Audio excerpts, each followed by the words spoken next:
È in comune a Palazzo Moroni, ma Andrea Micalizzi, forte delle sue 18.051 preferenze, è pronto al trasloco in Consiglio regionale.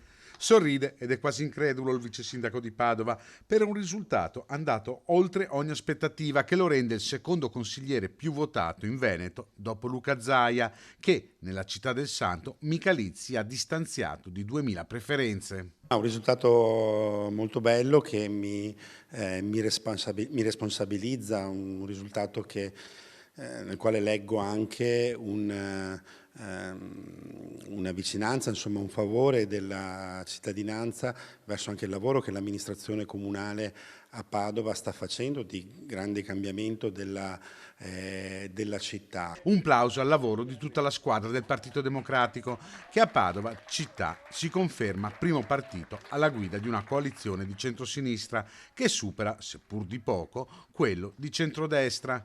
Un ottimo risultato per il PD a Padova e provincia, che non viene premiato dal numero dei consiglieri eletti. Questa io la vedo anche un po' come una stortura, oserei dire un'ingiustizia di questa legge che probabilmente va rivista. La provincia di Padova è tra le province che per quanto riguarda il PD fa i risultati migliori, però per un effetto di resti e quant'altro, insomma, elegge solo un consigliere regionale. Ecco, è una situazione che non rispecchia da un lato il voto effettivo espresso anche in proporzione ad altri territori e anche insomma il fatto che avremmo potuto andare con 2 consiglieri. Il riferimento va a Vanessa Camani, consigliera uscente risultata la prima dei non eletti, un centrosinistra che guarda già a Padova alle amministrative del 2027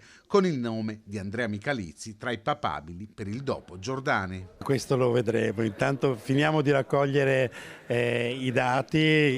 Io continuerò a lavorare per il mio territorio, la mia città che mi ha dato tanto, ma anche il territorio provinciale che ha tante questioni di cui occuparsi. Per il futuro sceglieremo insieme.